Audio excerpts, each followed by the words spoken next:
السلام علیکم ورحمۃ اللہ وبرکاتہ۔ ہسٹری آف فلسطین بائی مفتی سلمان ازاری صاحب۔ ویڈیو کو اینڈ تک دیکھیے اور جو بھی ہمارے چینل پہ نئے چینل کو سبسکرائب کیجیے اور بیل نوٹیفیکیشن کو آل پہ کیجیے تاکہ ایسے ویڈیوز آپ کو روز دیکھنے کو ملے۔ میں ہے بیت المقدس، اور یہ آج کی مارکہ آرائی نہیں ہے۔ بیت المقدس کے اندر یہ مارکہ آرائی جھڑپیں ایک دوسرے کے ساتھ پچھلے 4000 سال سے چل رہی ہیں، آج کی نہیں ہے۔ یہ 4000 سال پرانی تاریخ ہے بیت المقدس کی۔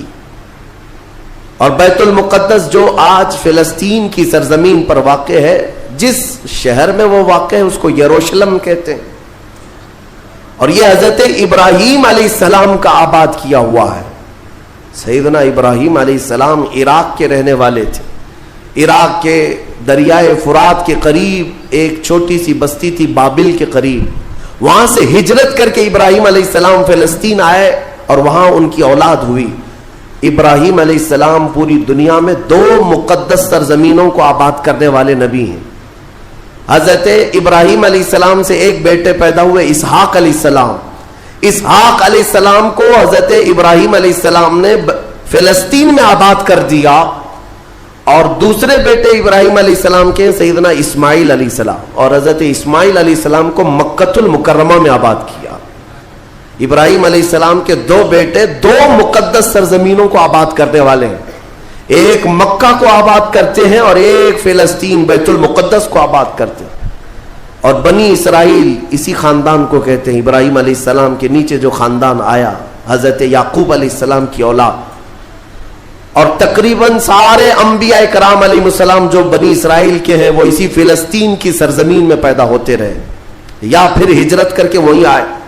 بڑے بڑے اگر نبیوں کا نام میں اگر ذکر کروں، یہ سب فلسطین میں ہیں۔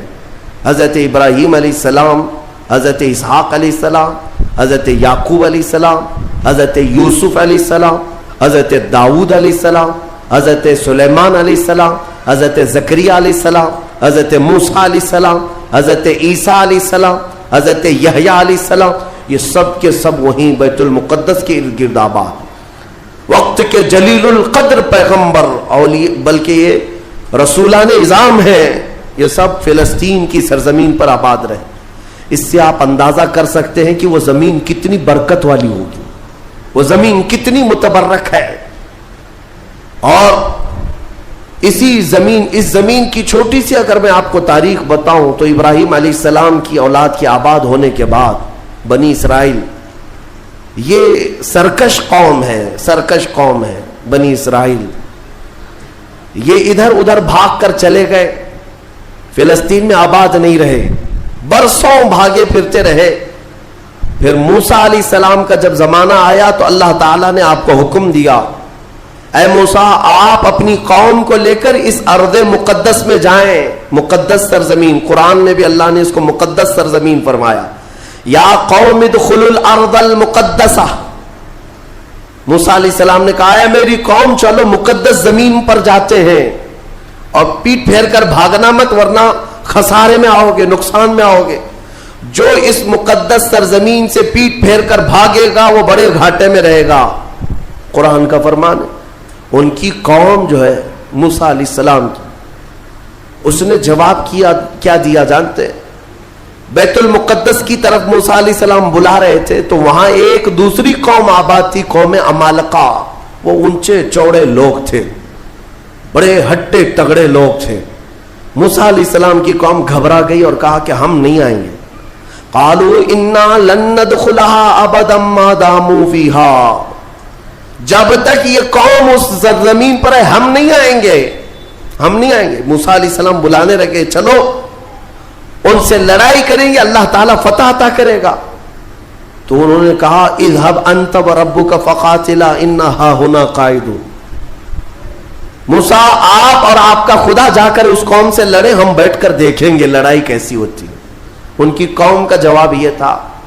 تو موسیٰ علیہ السلام نے اللہ رب العزت کی بارگاہ میں اپنا عذر پیش کیا تو رب تعالیٰ نے فرمایا، اللہ تعالیٰ نے اب سزا کے طور پر اس قوم کے اوپر فرماتا ہے فَإِنَّهَا مُحَرَّمَةٌ عَلَيْهِمْ 40 سَنَةً يَتِيهُونَ فِي الْأَرْضِ، اب 40 سال تک ان میں کا کوئی بندہ اس مقدس سرزمین پر داخل نہیں ہو سکے گا.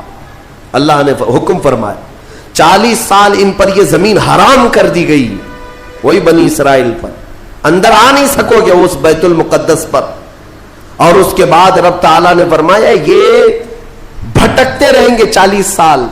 یتیہون فی الارض, میدان تیہ, یہ صحرائے سینا آج بھی مصر کے وادیوں میں ہے. ہم گئے دیکھیں, پہاڑیوں کا ایک سلسلہ ہے, 100 کلومیٹر دور تک چین ہے پہاڑیوں کی, پہچان نہیں پائیں گے. اگر کسی ایک پہاڑی کے بیچ میں چھوڑ دیا جائے تو زندگی پر بھٹکتا رہے.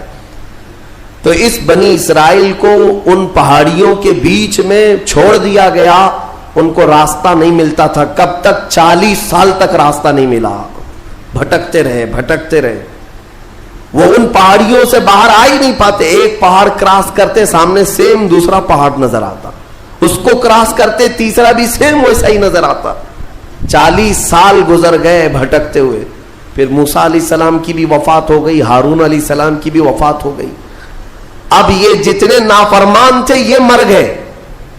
ان کی جو نئی نسل آئی, چھوٹے جو بچے تھے, اب وہ جوان ہوئے تو ان کی سوچ مثبت تھی, فکر اچھی تھی. اس وقت اس بنی اسرائیل کے نبی یوشع بن نون تھے, حضرت موسیٰ علیہ السلام کے خادم بھی رہے, یہ اللہ کے نبی تھے. انہوں نے اپنی قوم کو اکٹھا کیا اور سب کے دلوں میں پھر بات ڈالی, آج سے 40 سال پہلے تمہارے باپ داداؤں پر بیت المقدس کی سرزمین حرام کر دی گئی تھی, اب چلو. تو انہوں نے کہا قوم عمالقہ اب بھی ہے, وہاں پر لڑائی ہوگی. انہوں نے کہا چلو میں تمہارے ساتھ ہوں. جب وہ نکلے بیت المقدس کے راستے پر, وہی ہٹے کٹے لوگوں سے ان کا مقابلہ ہوا, قوم عمالقہ سے. صرف دوپہر سے عصر کے درمیان وہ پوری قوم شکست کھا کر بھاگ گئی اور اللہ نے بیت المقدس بنی اسرائیل کو عطا فرمایا. اللہ کے حکم پر اگر چل کر کے دیکھا ہوتا, یہیں بیٹھ کر کے ارے وہ بڑے تگڑے لوگ ہیں, اونچے لوگ ہیں, یہ بنی اسرائیل کی عادت ہے. پھر اللہ رب العزت نے انہیں وہاں پر قرار دیا بیت المقدس. یہ یہودی کہلا ہے, یہودی ایمان والے یہودی تھے جو بیت المقدس میں آباد تھے, برسوں تک رہے. اس کے بعد پھر حضرت عیسیٰ علیہ السلام کا ظہور ہوا, آپ کی ولادت ہوئی. عیسیٰ علیہ السلام کے ساتھ ان یہودیوں نے بڑی بدتمیزیاں کی ہیں, ان کے قتل کا بھی منصوبہ بنایا, ان کی ماں پر الزام لگائے. یہودی بڑی بدماش قوم, اور انہوں نے تقریباً 10,000 نبیوں کو قتل کیا ہے, اللہ کے نبیوں کو قتل کرتے تھے. اب اللہ رب العزت نے قرآن میں جن کے بارے میں فرمایا غضب اللہ علیہم, اللہ کا ان پر غضب ہے, اللہ کا ان پر غضب ہے, آج بھی غضب ہے, غضب ہے. تھوڑے دن ان کے ازدہار کے آتے ہیں, ترقی کے آتے ہیں, تو دنیا کو ایسا لگتا ہے پوری دنیا کے بادشاہ یہی ہے. پھر رب تبارک و تعالیٰ انہیں اوندھے منہ پھر گراتا ہے. ذلت ان کا ساتھ قیامت تک نہیں چھوڑے گی, قیامت تک نہیں. انہوں نے انبیاء کا قتل کیا اور بیت المقدس میں آباد رہے. تو پھر ایک بادشاہ ایسا آیا عراق کا, بخت نصر نام تھا, وہ آ کر کے بیت المقدس پر ایسا حملہ کیا, ایسا حملہ کیا کہ اس نے ہزاروں یہودیوں کو قتل کیا اور بیت المقدس کی عمارتیں توڑ پھوڑ کر رکھ دی. جو حضرت سلیمان علیہ السلام کے زمانے میں عمارت بنی تھی بیت المقدس کی. ہاں یہ بھی میں بتا دوں اس کی تاریخ کیا ہے. حضرت سلیمان علیہ السلام بادشاہ تھے, اللہ تعالیٰ نے حکم دیا کہ تم تعمیر کرو. تو بیت المقدس جب تعمیر کرنے لگے تو کس کی مدد سے؟ جنات کی مدد سے آپ تعمیر کر رہے تھے. سارے جنات کو کام پر لگا دیا تھا اور سارے جن صبح شام دوپہر کام پر لگے تھے اور مسجد بنا رہے تھے بیت المقدس. اور اتفاق ایسا کہ حضرت سلیمان علیہ السلام سے وہ خوب خوف کھایا کرتے تھے. جب تک آپ کھڑے رہتے کام کرتے, اگر سلیمان علیہ السلام چلے جاتے تو سب بھاگ جاتے تھے, کام چھوڑ کر بھاگ جاتے تھے. تو سلیمان علیہ السلام اپنا عصا لے کر کے کھڑے رہے اور کام کرانے لگے. اب اتفاق ایسا ہوا کہ سلیمان علیہ السلام دن میں بھی نہیں جا رہے, رات میں بھی نہیں جا رہے, کھڑے ہی کھڑے ہیں اور دن رات ان کا کام چالو ہے. لیکن ہوا یہ تھا کہ سلیمان علیہ السلام کی وفات ہو چکی تھی. کھڑے کھڑے آپ کا انتقال ہوا ہے حضرت سلیمان علیہ السلام کا, اور اپنے عصا کے سہارے کھڑے رہ گئے انتقال کے بعد بھی. یہ صرف اور صرف نبوت کی شان ہے, یہ صرف نبیوں کی شان ہے. قرآن میں ہے, اللہ تعالیٰ نے فرمایا فلما تبینت الجن, کا جو دن ہے وہ رمضان المبارک کے آخری جمعہ کو. میرے عزیزوں, آج مجھے بیت المقدس کے سلسلے میں آپ کو کچھ بیداری لانے کی ضرورت ہے. آپ یہ اگر سمجھتے ہو کہ ان سے ہمارا کیا تعلق ہے, وہ فلسطین کی بستی میں ہے, ہم یہاں ہندوستان میں ہیں. پوری دنیا کے مسلمانوں کا تعلق بیت المقدس سے ہے حدیث رسول کے مطابق, اور آپ کو وہاں کے حالات یوں سمجھ لیں کہ ایسی ہے کہ وہاں بخار چڑھے گا تو پوری کائنات کے مومنین میں بخار آنا ہے. وہاں کے حالات جو بھی تبدیل ہوں گے اس کا اثر پوری دنیا کے مومنین پر ہونا ہے. ہمارا رشتہ وہاں سے مضبوطی کے ساتھ جڑا ہے. وہ انبیاء کی سرزمین ہے. حضور پاک صلی اللہ تعالی علیہ وسلم کی کئی حدیثیں فلسطین اور بیت المقدس کو لے کر کے جو قیامت کے قریب ہونے والی ہیں, وہ بشارتیں بھی ہیں. میں تھوڑی سی تاریخ آپ کے سامنے رکھوں میرے عزیزو. آج وہ بیت المقدس جو مومنین کا قبلہ اول رہا, 17 مہینے تک میرے آقا صلی اللہ علیہ وسلم خود بیت المقدس کی طرف منہ کر کے نماز پڑھتے رہے. پھر مدینہ طیبہ میں بیت المقدس کی بجائے قبلہ تحویل ہو گیا خانہ کعبہ کی طرف. اس بیت المقدس میں روایات کے مطابق 30,000 کے قریب انبیاء اکرام علیہ السلام آرام فرما ہے. 30,000 کے قریب انبیاء اکرام وہاں پر دفن ہیں. اور قرآن جس کے بارے میں کہتا ہے الذی بارکنا حولہ, سبحان الذی اسری بعبدہ لیلا من المسجد الحرام الی المسجد الاقصی الذی بارکنا حولہ. پاک ہے وہ ذات جس نے اپنے بندے خاص کو, اپنے نبی کو سفر کرایا معراج کا, مسجد حرم سے مسجد اقصی تک. مسجد اقصی کا ذکر آیا ہے 15ویں پارے کے شروع میں, اور مسجد اقصی تک سفر کرایا. کون سی مسجد؟ اللہ فرماتا الذی بارکنا حولہ, جس کے ارد گرد ہم نے برکتیں رکھی ہیں, جس کے ارد گرد برکتیں رکھی ہیں. آپ یہ سوچ رہے ہیں کہ بیت المقدس کو جاننا کیوں ضروری ہے؟ یہی سوال حضور پاک صلی اللہ تعالی علیہ وسلم کی زوجہ مطہرہ, ہم مومنوں کی ماں سیدہ میمونہ رضی اللہ تعالی عنہا نے عرض کیا تھا افتنا یا نبی اللہ عن بیت المقدس, یا رسول اللہ صلی اللہ تعالی علیہ وسلم فی بیت المقدس, بیت المقدس کے بارے میں آپ ہمیں کچھ ارشاد فرما ہے. وہ کیا ہے, ہمارے لیے کتنی اہمیت کا حامل ہے بیت المقدس؟ نبی پاک صلی اللہ تعالی علیہ وسلم نے فرمایا انہو ارض المحشر والمنشر, وہ زمین تمام لوگوں کے حشر کی جگہ ہے, محشر قائم ہونے کی جگہ فرمایا میرے آقا نے. سب کے جمع ہونے کا سب سے آخری جس زمین پر سارے لوگ جمع کیے جائیں گے وہ بیت المقدس کی زمین ہوگی. حضرت میمونہ نے پوچھا یا رسول اللہ صلی اللہ تعالی علیہ وسلم اس کے متعلق کوئی فضیلت؟ فرماتے ہیں میرے آقا صلی اللہ علیہ وسلم من احل بحجۃ او بعمرۃ من المسجد الاقصی الى المسجد الحرم غفر اللہ له ما تقدم من ذنبه او وجبت له الجنہ او كما قال رسول اللہ صلی اللہ علیہ وسلم. میرے آقا فرماتے جس نے مسجد اقصی بیت المقدس سے عمرے کا یا حج کا احرام باندھا اور مسجد اقصی سے مسجد حرم تک آیا, عمرہ کیا یا حج کیا, جو کچھ بھی پچھلے زندگی میں کیا تھا اللہ سب معاف فرمائے گا. اور روایت میں یہ بھی وجبت لہ الجنہ, اس کے لیے جنت واجب ہو جائے گی. اس سفر کے بارے میں اب سنو, سب کی استطاعت تو نہیں ہے. حضرت بی بی میمونہ نے یہی سوال کیا کہ جس کی طاقت نہ ہو میرے آقا وہ کیا کرے, بیت المقدس نہیں جا سکتا, سنو اگر اس کی اہمیت سارے مسلمانوں کے لیے نہ ہوتی تو میرے آقا صلی اللہ علیہ وسلم یہ نہیں فرماتے وَمَن لَّمْ يَسْتَطِعْ فَلْيَهْدِ زَيْتَهُ.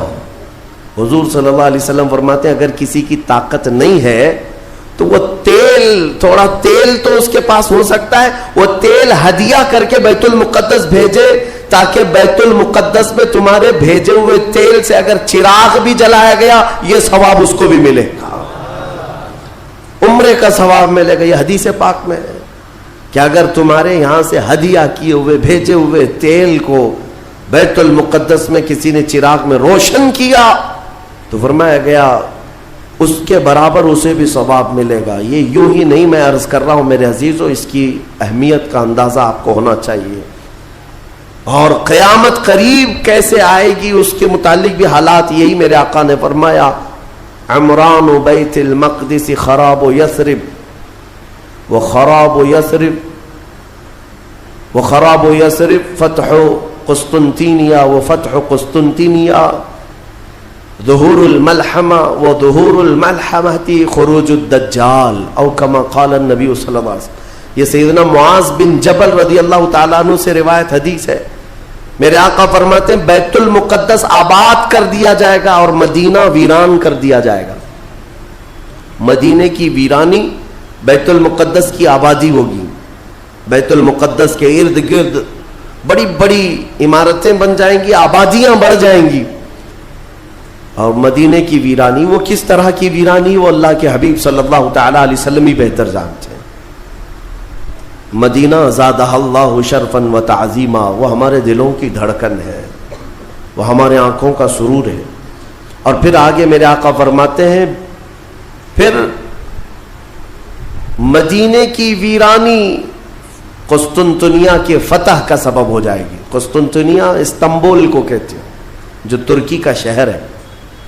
حضور پاک صلی اللہ علیہ وسلم نے فرمایا مومنین اس کو فتح کر لیں گے. اور قسطنطنیہ کا فتح ہونا نہیں بلکہ اس سے پہلے ملحمۃ الکبریٰ ایک بہت بڑی جنگ ہوگی دنیا میں، اس سے بڑی جنگ نہ کبھی پہلے ہوئی تھی نہ بعد میں ہوگی. یہ کس کے درمیان؟ مومنین اور کفار و مشرکین کے بیچ. اس جنگ کی جگہ بھی میرے آقا نے بیان فرمائی، وہ ملک شام ہوگا، وہ دمشق کے قریب میدان میں جنگ ہوگی.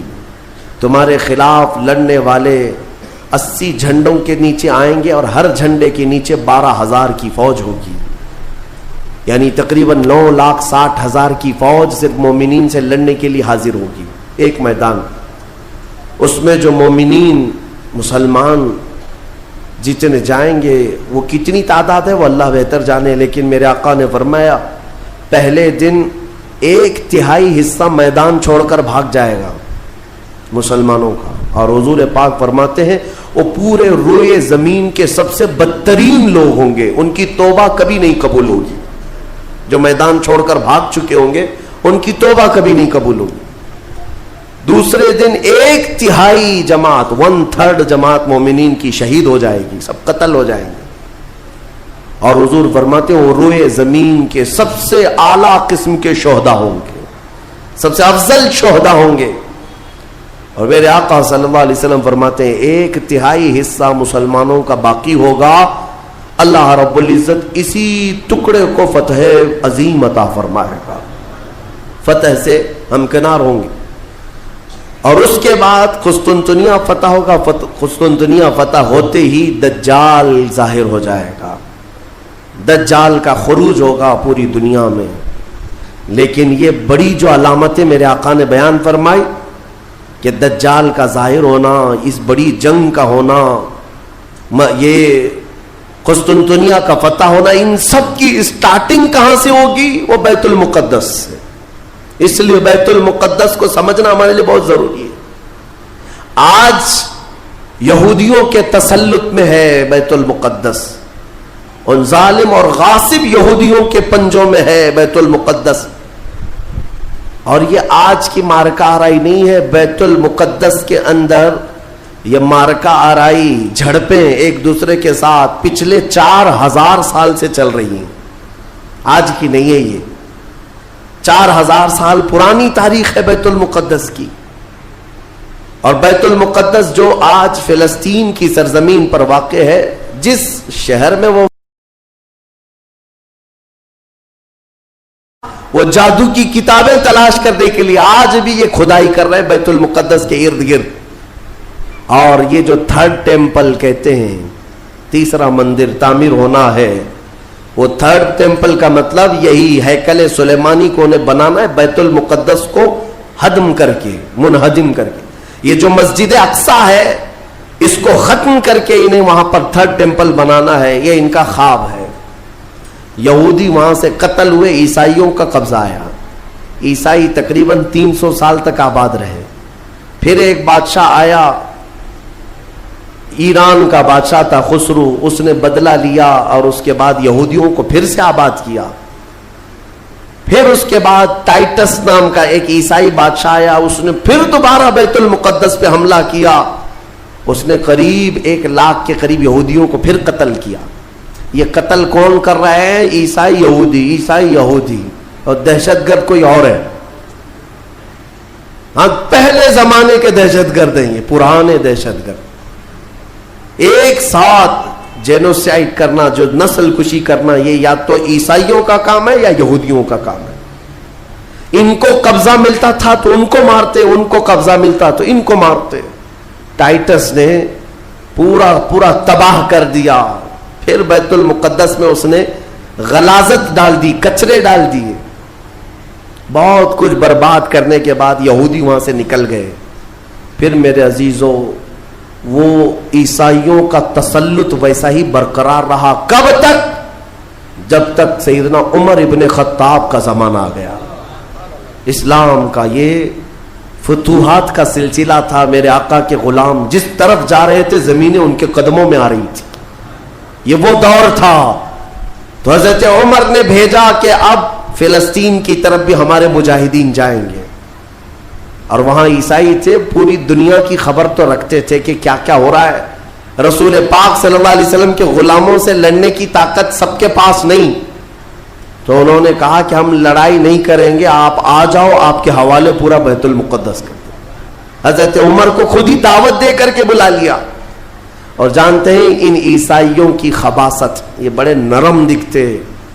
اس وقت قبۃ الصخرہ، جس کو آپ ڈوم آف راک کہتے ہیں، یہ یلو کلر کا جو گنبد نظر آتا ہے، یہودی اس کو بڑا مقدس سمجھتے ہیں، بڑا مقدس. اس پر عیسائیوں نے پورے لوگوں کی غلاظتیں، کچرے ڈال کر کے رکھے تھے.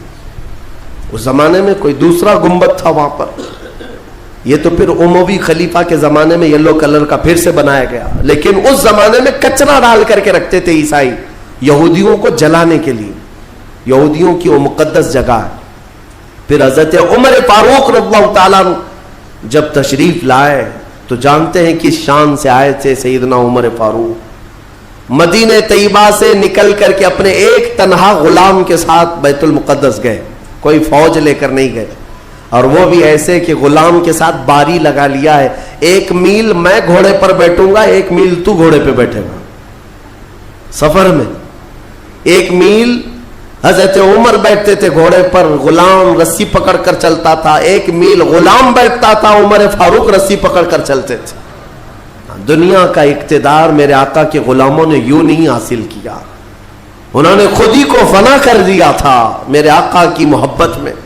اور اتفاق ایسے کہ فلسطین جب پہنچے تو باری غلام کے بیٹھنے کی تھی. حضرت عمر رسی پکڑ کر کے بیت المقدس میں آ رہے ہیں تو لوگ جو نئے لوگ تھے، عیسائی تھے، وہ سب جھپٹ پڑے امیر المومنین مسلمانوں کے، جن سے کیسو کسرا بھی کانپتے ہیں. گھوڑے پر تشریف لا رہے ہیں تو سب ان کے استقبال کے لیے تھے. جو غلام تھا حضرت ابو عبیدہ بن جراح جو صحابی تھے، انہوں نے چیخ کر کے کہا، لوگوں گھوڑے پر بیٹھا ہوا امیر المومنین نہیں، رسی پکڑا ہوا امیر المومنین. اس شان سے وہ آئے اور اپنے ہاتھوں سے اس گنبد کے اوپر موجود پوری غلاظت کو حضرت عمر نے صاف کیا تھا. بیت المقدس کے ارد گرد جتنا کچرا تھا اپنے ہاتھوں سے صاف کیا. اور پھر وہاں پر اذان کی آواز گونجی. سیدنا عمر فاروق رضی اللہ تعالیٰ عنہ نے ظہر کی نماز وہاں پڑھائی. اور عام خطبہ دیا سارے لوگوں کو جمع کر کے. کہا اب گھبرانے کی ضرورت نہیں, اس ارض مقدس میں اسلام آ چکا ہے. جو عیسائی جو یہودی خوشی سے رہنا چاہے اس پر کوئی زور زبردستی نہیں, وہ اس ارض مقدس میں اقلیتوں کے اعتبار سے رہ سکتا ہے. اسے امن و امان دیا جائے گا, کسی کی عبادت گاہ نہیں توڑی جائے گی. میرے عزیزو, یہ اسلام کا احسان ہے. آج بھی جا کر کے دیکھیں فلسطین میں حضرت عمر کی سلطنت یعنی خلافت آنے کے باوجود بھی سب سے پرانا جو چرچ ہے عیسائیوں کا وہ آج بھی فلسطین میں باقی ہے, بیت المقدس کے قریب. حضرت عمر نے منع کیا کہ ان کی عبادت گاہ کو ہاتھ نہیں لگایا جائے گا, توڑا نہیں جائے گا. سب کو امان دیا گیا ہے, سب کو امان دیا گیا ہے. اگر ایسے ہی ہمارا تسلط ہر جگہ ہو اور ہم مندروں کو توڑنے والے ہوتے تو 700 سالوں میں پتہ نہیں کیا کیا صاف کر چکے ہوتے.